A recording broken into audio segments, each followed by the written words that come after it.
பாரிவேந்தரின் உச்சிவேளை பகல் செய்திகளுக்காக ஆர்த்தி. ஷமீனா. முதலில் தலைப்புச் செய்திகள். ஆந்திரத்தின் புதிய தலைநகரம் அமராவதி அடிக்கல் நாட்டினால் பிரதமர் நரேந்திர மோடி.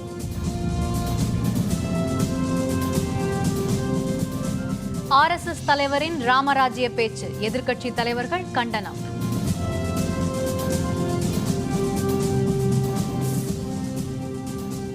இலங்கை படுகொலை பற்றி சர்வதேச விசாரணை, இந்திய அரசு முயற்சி எடுக்க கருணாநிதி வலியுறுத்தல். ஹரியானாவில் தலித் குழந்தைகள் எரித்து கொலை, 7 பேரை கைது செய்தது காவல்துறை. ஆந்திர மாநிலத்தின் புதிய தலைநகரமான அமராவதிக்கு பிரதமர் நரேந்திர மோடி இன்று அடிக்கல் நாட்டினார். ஒருங்கிணைந்த ஆந்திர மாநிலம் கடந்த ஐக்கிய முற்போக்கு கூட்டணி ஆட்சியின் பொழுது தெலுங்கானா, ஆந்திரம் என 2ஆக பிரிக்கப்பட்டது. ஒருங்கிணைந்த ஆந்திரத்தின் தலைநகரமாக இருந்த ஹைதராபாத் தெலுங்கானா தலைநகராக இருக்கும் என்றும், புதிய ஆந்திர மாநிலத்தின் தலைநகரமாக 10 ஆண்டுகளுக்கு மட்டும் ஹைதராபாத் நீடிக்கும் எனவும் அறிவிக்கப்பட்டது. இந்த நிலையில் ஆந்திர முதல்வர் சந்திரபாபு நாயுடு ஆந்திர மாநிலத்தின் புதிய தலைநகரமாக வரலாற்று சிறப்புமிக்க அமராவதியை உருவாக்க முடிவு செய்தார். புதிய தலைநகருக்கான அடிக்கல் நாட்டு விழா இன்று நண்பகல் 12:30 மணிக்கு நடைபெற்றது. கிருஷ்ணா நதிக்கரையில் குண்டூர் மாவட்டத்தில் உள்ள உத்தராயணிபாளையத்தில் நடந்த விழாவில் பிரதமர் நரேந்திர மோடி கலந்து கொண்டார். விழா நடைபெற்ற இடத்திற்கு வந்த பிரதமர் முதலில் புதிய தலைநகரமான அமராவதியின் மாதிரி வடிவம், கட்டுமான வரைபடங்கள் உள்ளிட்டவை வைக்கப்பட்டிருந்த அரங்கத்தை பார்வையிட்டார். பின்னர் அங்கு அமைக்கப்பட்டிருந்த யாக குண்டத்தில் நவதானியங்கள், தங்கத்தகடு ஆகியவற்றை பிரதமர் இட்டார். இதைத் தொடர்ந்து புதிய தலைநகருக்கு அடிக்கல் நாட்டும் வகையில் அதற்கான கல்வெட்டை பிரதமர் திறந்து வைத்தார். இந்த விழாவில் மத்திய அமைச்சர்கள் வெங்கையா நாயுடு, நிர்மலா சீதாராமன், பண்டாரு தாத்ரேயா, ஆந்திர ஆளுநர் ESL நரசிம்மன், தமிழக ஆளுநர் ரொசையா, ஆந்திர முதல்வர் சந்திரபாபு நாயுடு, தெலுங்கானா முதல்வர் சந்திரசேகர ராவ், MP, MLAக்கள், அரசு அலுவலர்கள், மக்கள் என திரளானவர்கள் கலந்து கொண்டனர்.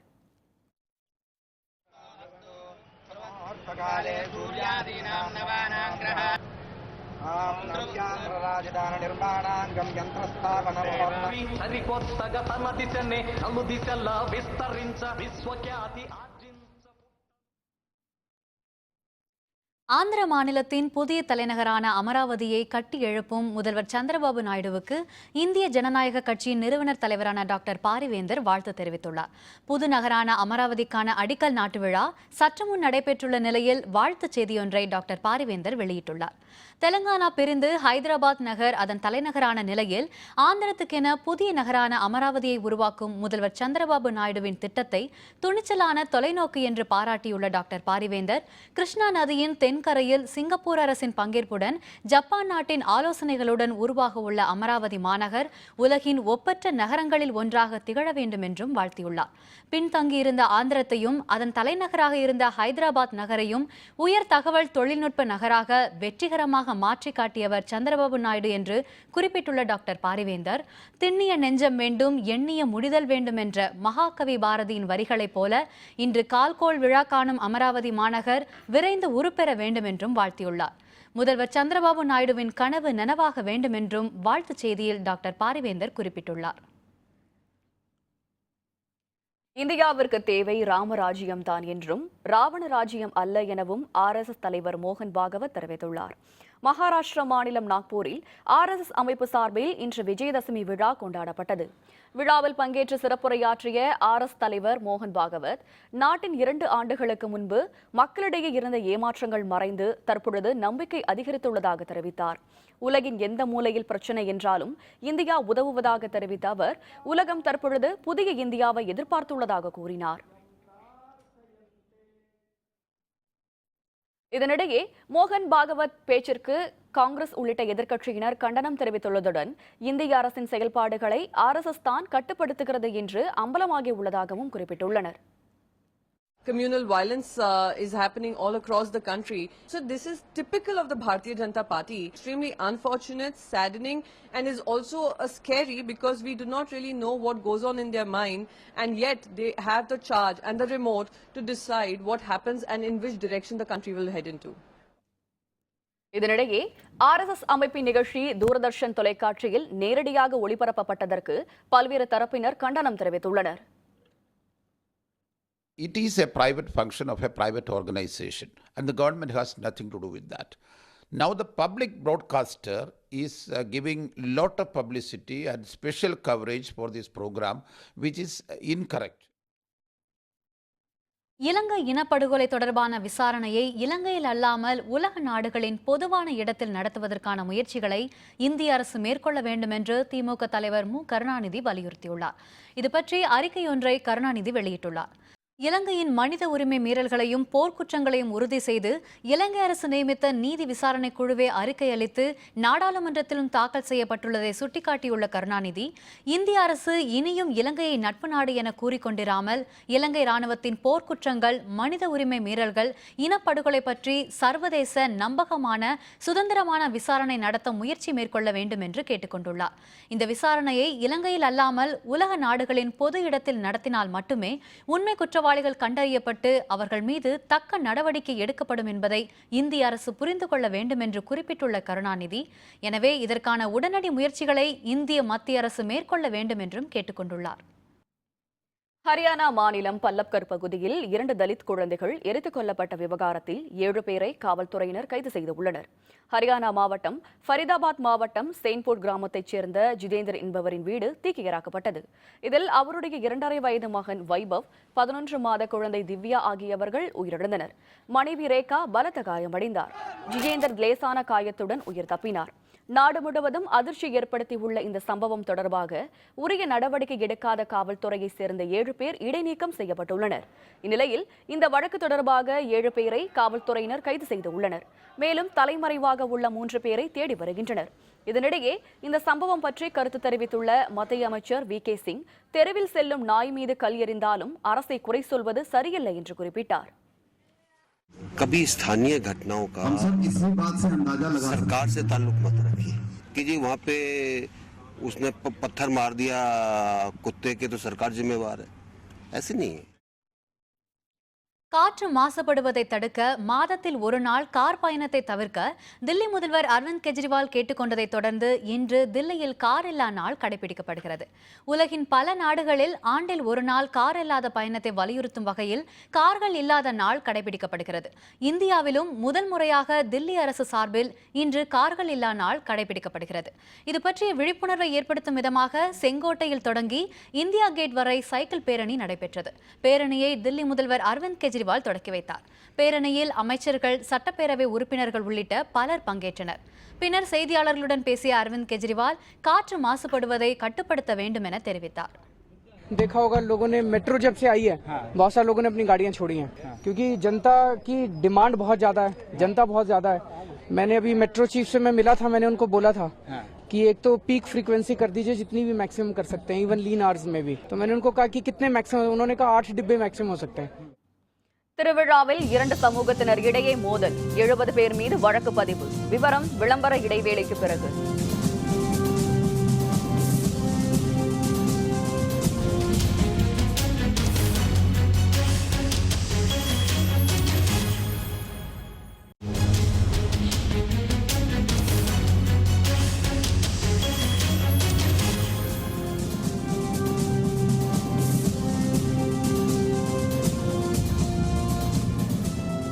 செய்திகள் தொடர்கின்றன. சென்னையில் தண்டையார்பேட்டையில் உள்ள மாநகராட்சிக்கு சொந்தமான நடுநிலைப் பள்ளியில் வரும் கல்வியாண்டில் இருந்து அரசு அறிவித்த கலை மற்றும் அறிவியல் கல்லூரி தற்காலிகமாக செயல்பட தொடங்கும் என்று முதல்வர் ஜெயலலிதா உத்தரவிட்டுள்ளார். இடைத்தேர்தலில் தாம் வெற்றி பெற்ற சென்னை ஆர்.கே. நகர் தொகுதியில் கலை மற்றும் அறிவியல் கல்லூரி தொடங்கப்படும் என்று சட்டப்பேரவையில் முதல்வர் ஜெயலலிதா அறிவித்திருந்தார். வடசென்னை தண்டையார்பேட்டையில் உள்ள மாநகராட்சிக்கு சொந்தமான நடுநிலைப் பள்ளியில் தற்காலிகமாக 2015-16 கல்வியாண்டு முதல் கலை மற்றும் அறிவியல் கல்லூரி செயல்படும் என்று தற்பொழுது முதல்வர் ஜெயலலிதா உத்தரவிட்டுள்ளார். மேலும் இந்த கல்லூரிக்காக புதிய கட்டடம் கட்டுவதற்காக 7 கோடியே 25 லட்சம் ரூபாய் உள்பட 8 கோடியே 28 லட்சம் நிதி ஒதுக்கி நிர்வாக ஒப்புதலையும் முதல்வர் ஜெயலலிதா வழங்கியிருப்பதாக அரசு செய்திக்குறிப்பு ஒன்றில் தெரிவிக்கப்பட்டுள்ளது. விலைவாசி உயர்வை கட்டுப்படுத்த மத்திய அரசு நடவடிக்கை எடுக்கவில்லை என்று அகில இந்திய மகளிர் காங்கிரஸ் செயலர் நக்மா குற்றம் சாட்டியுள்ளார். சென்னை சத்தியமூர்த்தி பவனில் மகளிர் காங்கிரசுக்கான அலுவலக அறையை குத்துவிளக்கேற்றி திறந்து வைத்த நக்மா பின்னர் செய்தியாளர்களுடன் பேசினார். தமிழகத்தின் வளர்ச்சிக்கும் இளைஞர்களுக்கு வேலைவாய்ப்பை உருவாக்கவும் முதல்வர் ஜெயலலிதா நடவடிக்கை எடுக்க வேண்டும் என்றும் நக்மா கேட்டுக்கொண்டார். There are very many issues to be looked upon. Instead of giving all these freebies that she is giving all of us and the people of Tamil Nadu, she should look into unemployment. She should look into development, because development is not something that you get free. Development is something that you build upon. Madurai Ezhumalai அருகே உள்ள ஆத்தங்கரைப்பட்டி கிராமத்தில் கோயில் திருவிழாவில் இரு சமூகத்தினரிடையே ஏற்பட்ட மோதல் தொடர்பாக 70 பேர் மீது காவல்துறையினர் வழக்கு பதிந்து விசாரித்து வருகின்றனர். மதுரை ஏழுமலை அருகே உள்ள ஆத்தங்கரைப்பட்டி கிராமத்தில் நேற்று இரவு கோவில் திருவிழாவில் இரு சமூகத்தினரிடையே ஏற்பட்ட மோதலில் 6 மோட்டார் சைக்கிள்களும் வாகனங்களும் தீயிட்டு கொளுத்தப்பட்டன. சம்பவ இடத்திற்கு விரைந்து சென்ற போலீசார் கலவரத்தில் ஈடுபட்டவர்கள் மீது தடியடி நடத்தி கூட்டத்தை கலைத்தனர். இந்த சம்பவத்தில் பொதுமக்கள் மற்றும் போலீசார் உட்பட 15க்கும் மேற்பட்டோர் காயமடைந்தனர். இந்த சம்பவத்தை தொடர்ந்து மதுரை சரக டிஐஜி ஆனந்த்குமார் சோமானி தலைமையில் மதுரை, தேனி, விருதுநகர் மாவட்ட எஸ்பி உட்பட 400க்கும் மேற்பட்ட காவல்துறையினர் உத்தபுரம், ஆத்தங்கரைப்பட்டி, ஏழுமலை ஆகிய பகுதிகளில் பாதுகாப்பு பணியில் ஈடுபட்டு வருகின்றனர். கலவரத்தில் ஈடுபட்டதாகவும் கலவரத்தை தூண்டியதாகவும் ஆத்திக்கரைப்பட்டி மற்றும் ஏழுமலை உள்ளிட்ட கிராமங்களைச் சேர்ந்த 70க்கும் மேற்பட்டோர் மீது காவல்துறையினர் வழக்கு பதிவு செய்துள்ளனர். இது தொடர்பாக 13 பேரை பிடித்து விசாரணை மேற்கொண்டு வருகின்றனர். விழுப்புரம் மாவட்டத்தில் இருவேறு இடங்களில் நேரிட்ட சாலை விபத்துகளில் 3 பேர் உயிரிழந்தனர், 5 பேர் படுகாயமடைந்துள்ளனர். விழுப்புரம் மாவட்டம் கள்ளக்குறிச்சி அருகே சேலம் உளுந்தூர்பேட்டை புறவழிச்சாலையில் சென்னையில் இருந்து சேலம் நோக்கி சென்று கொண்டிருந்த கார் சாலையோரம் நின்று கொண்டிருந்த டேங்கர் லாரி மீது மோதியது. இந்த விபத்தில் காரில் பயணம் செய்த அரவிந்தன் மற்றும் அனுஷா ஆகியோர் அந்த இடத்திலேயே உயிரிழந்தனர். மேலும் அனுஷாவின் கணவர் பாபு மற்றும் அவர்களது மகள் கிறிஸ்டினா படுகாயமடைந்தனர். இதேபோல மாவட்டத்தில் நேரிட்ட மற்றொரு விபத்தில் அம்மையகரம் அருகே சாலையை கடக்க முயன்ற சுப்பிரமணியன் என்பவர் மீது கார் மோதியதில் அந்த இடத்திலேயே அவர் உயிரிழந்தார். அந்த காரில் பயணம் செய்த 3 படுகாயமடைந்தனர். இரு விபத்துகளிலும் படுகாயமடைந்தவர்கள் கள்ளக்குறிச்சி அரசு மருத்துவமனையில் அனுமதிக்கப்பட்டு சிகிச்சை பெற்று வருகின்றனர். கோயம்புத்தூர் அருள்மிகு ராமலிங்க சௌடேஸ்வரி அம்மன் கோவிலில் நடைபெற்ற நவராத்திரி விழாவில் பக்தர்கள் தங்கள் உடலில் கத்தி போட்டு அம்மனை வழிபட்டனர். கோயம்புத்தூர் டவுன்ஹால் அருகே உள்ள அருள்மிகு ராமலிங்க சௌடேஸ்வரி அம்மன் கோவிலில் நவராத்திரி விழா கொண்டாடப்பட்டு வருகிறது. நவராத்திரியின் நிறைவு நாளான இன்று அம்மனை கோவிலுக்குள் அழைக்கும் நிகழ்ச்சி நடைபெற்றது. இதனையொட்டி பக்தர்கள் தங்கள் உடலில் கத்தி போட்டு அம்மனை வரவேற்றனர். அம்மன் அழைப்பு விழாவை ஒட்டி பக்தர்கள் ஆடிப்பாடி கோவை நகரின் முக்கிய வீதிகள் வழியாக ஊர்வலமாக சென்று சௌடேஸ்வரி அம்மன் கோவிலை வந்தடைந்தனர்.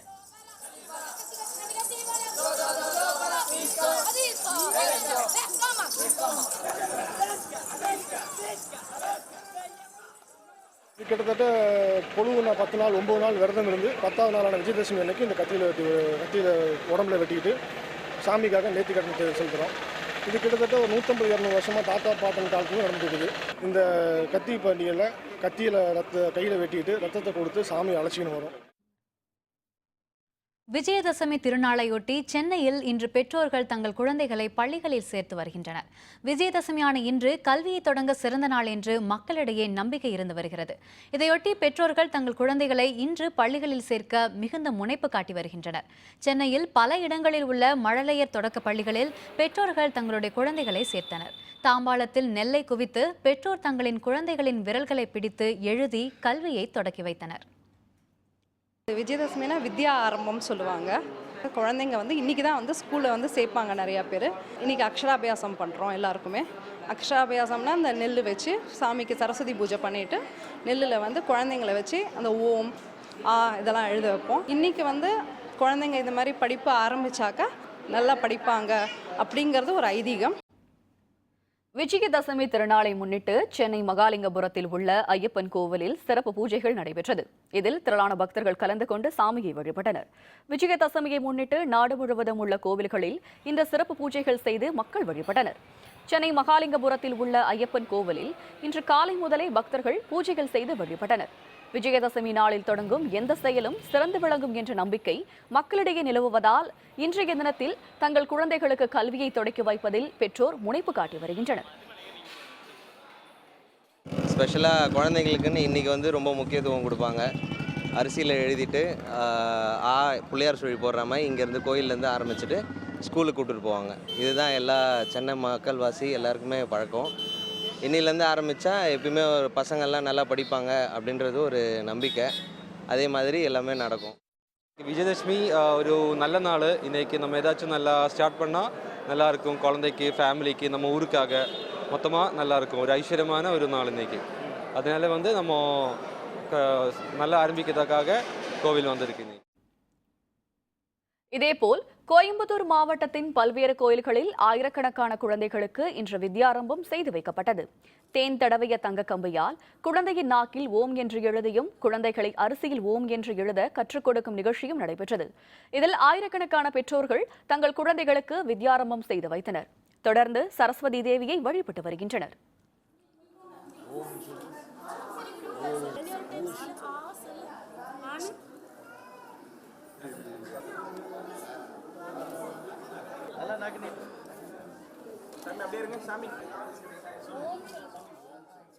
குழந்தை நாக்கில் ஓம் எழுதி பச்சரிசியில் எழுதி கொடுத்து ஆரம்பித்து வச்சுருக்குறோம். இன்றைக்கி எங்கள் குழந்தைக்கு கல்வி ஆரம்பிச்சு வச்சு இந்த நாளில் இப்படி பண்ணால் நல்லா குழந்தை படிக்குங்கிறது ஐதீகம். கல்வி நல்லா வரும், எழுத்துத்திறன் நல்லா வரும்னுக்காக ஒரு ஐதீகம். குழந்தை அரிசி, தேன், மஞ்சள் கிழங்காக வாங்கி கொடுத்து இப்போ நம்ம நாக்கால் ஓமுன்னு தேனில் எழுதுவாங்க. அந்த தங்க குச்சியால் எழுதி அரிசியெல்லாம் கொடுத்து எல்லாம் அரிசியில் ஓம் எழுதி எல்லாம் எழுதி ஹரி எழுதி எல்லாம் பண்ணி சொல்லி கொடுப்பாங்க.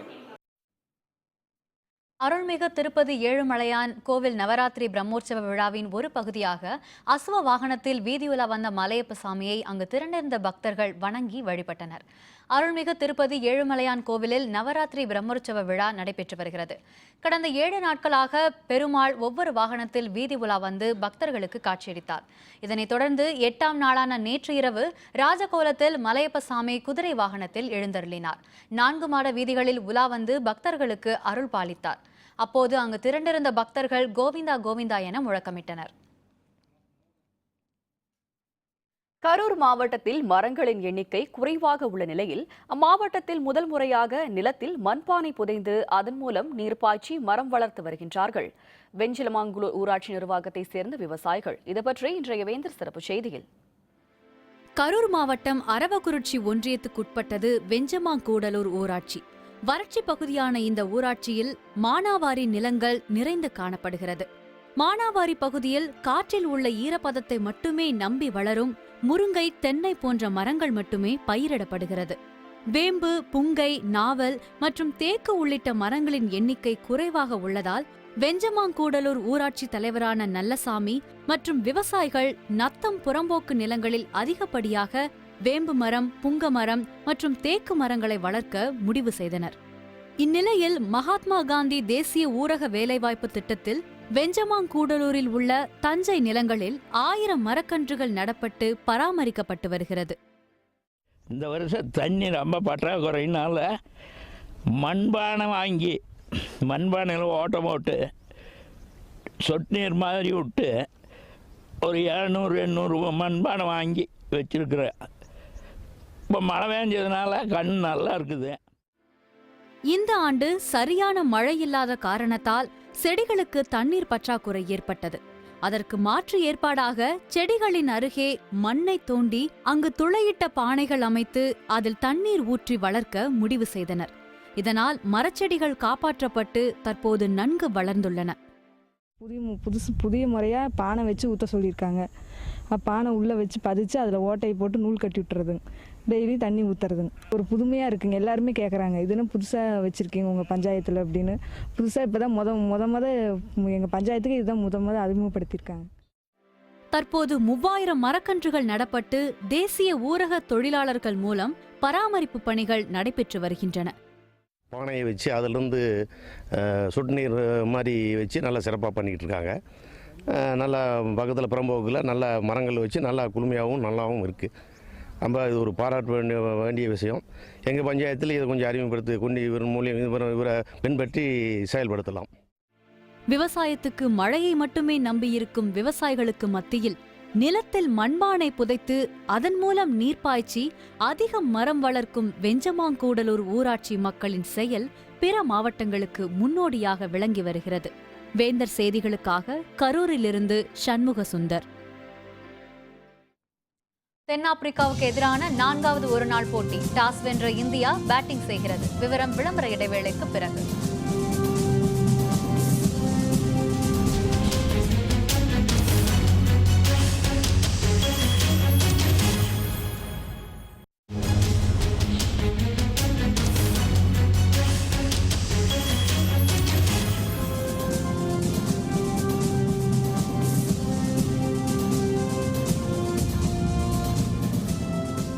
செய்திகள் தொடர்கின்றன. இனி அயலக செய்திகள்.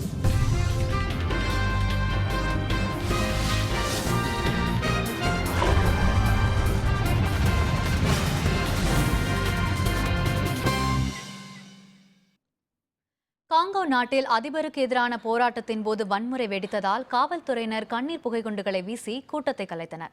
ஆப்பிரிக்க நாடுகளில் ஒன்றான காங்கோவில் அதிபர் டெனிஸ் சாசு கேசா பதவி விலக கோரி போராட்டங்கள் நடைபெற்று வருகின்றன. 71 வயதான கேசா கடந்த 31 ஆண்டுகளாக பதவியில் உள்ளார். அவர் மீண்டும் போட்டியிட எதிர்ப்பு கிளம்பியுள்ளது. இதனிடையே சில நாட்களுக்கு முன்பு நடைபெற்ற போராட்டத்தின் போது காவல்துறையினர் துப்பாக்கிச்சூடு நடத்தியதில் 4 பேர் பலியாகினர். இதையடுத்து போராட்டம் மேலும் தீவிரமடைந்தது. இந்நிலையில் மக்கேலேக்கேலே மாகாணத்தில் உள்ள பிரெசவிலே பாயிண்ட் நோயிர் பகுதியில் அரசுக்கு எதிராக நடைபெற்ற போராட்டத்தின் போது வன்முறை வெடித்தது. அப்போது சாலைகளில் டயர்கள் கொளுத்தி போடப்பட்டன. ஒரு சில கடைகளுக்கும் தீ வைக்கப்பட்டன. இதையடுத்து காவல்துறையினர் கண்ணீர் புகை குண்டுகளை வீசி போராட்டக்காரர்களை கலைத்தனர். இதனால் அந்த இடமே போர்க்களம் போல் காட்சியளித்தது.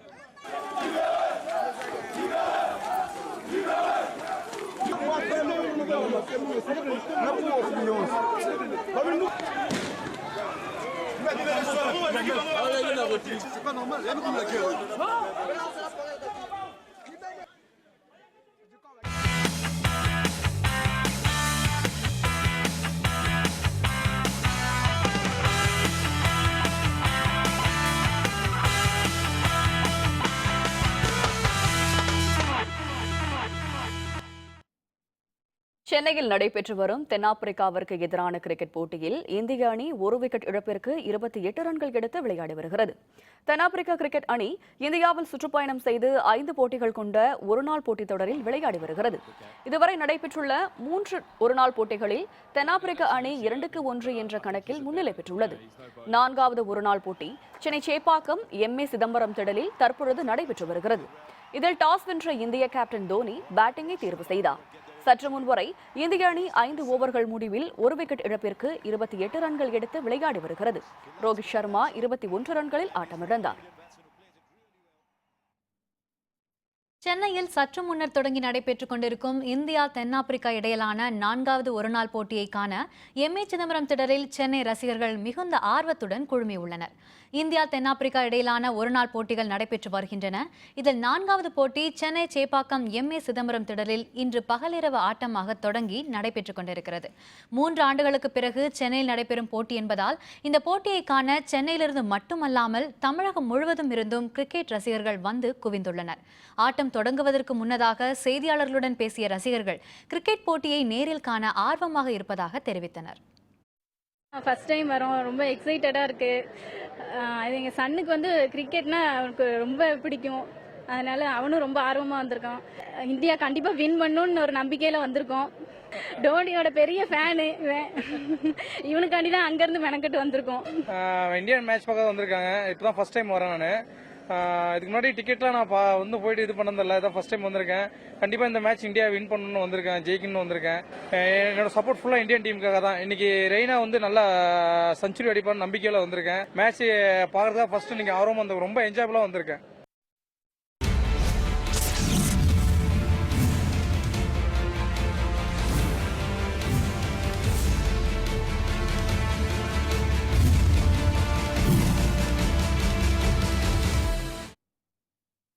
இன்றைய ஆபரண தங்கத்தின் விலை சவரனுக்கு 152 ரூபாய் குறைந்துள்ளது. சென்னையில் ஆபரண தங்கம் கிராமிற்கு 19 ரூபாய் குறைந்து 2535 ரூபாய்க்கும் சவரன் 20,280 ரூபாய்க்கும் விற்பனையாகிறது. 24 கேரட் தூய தங்கம் 10 கிராம் 210 ரூபாய் குறைந்து 27,110 ரூபாய்க்கு விற்பனை செய்யப்படுகிறது. வெள்ளி விலையில் மாற்றமின்றி 1 கிராம் 39 ரூபாய் 70 காசுகளுக்கும், கட்டி வெள்ளி 1 கிலோ 37,060 ரூபாய்க்கும் விற்பனை செய்யப்படுகிறது. பிளாட்டினம் விலையில் மாற்றமின்றி 2,810 ரூபாய்க்கு விற்பனை செய்யப்படுகிறது. மீண்டும் தலைப்புச் செய்திகள். ஆந்திரத்தின் புதிய தலைநகரம் அமராவதி அடிக்கல் நாட்டினார் பிரதமர் மோடி.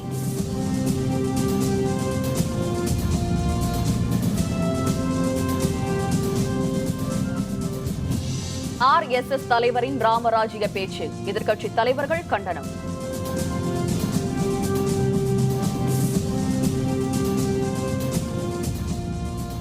இலங்கை படுகொலை பற்றி சர்வதேச விசாரணை இந்திய அரசு முயற்சி எடுக்க கருணாநிதி வலியுறுத்தல்.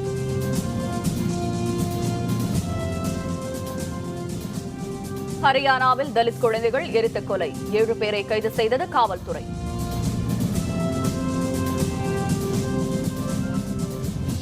இத்துடன் வேந்தரின் உச்சிவேளை பகல் செய்திகள் நிறைவடைந்தன. மீண்டும் மாலை 6 மணிக்கு வேந்தரின் அதிமாலை குறுஞ்செய்திகளில் சந்திப்போம். வணக்கம். வணக்கம்.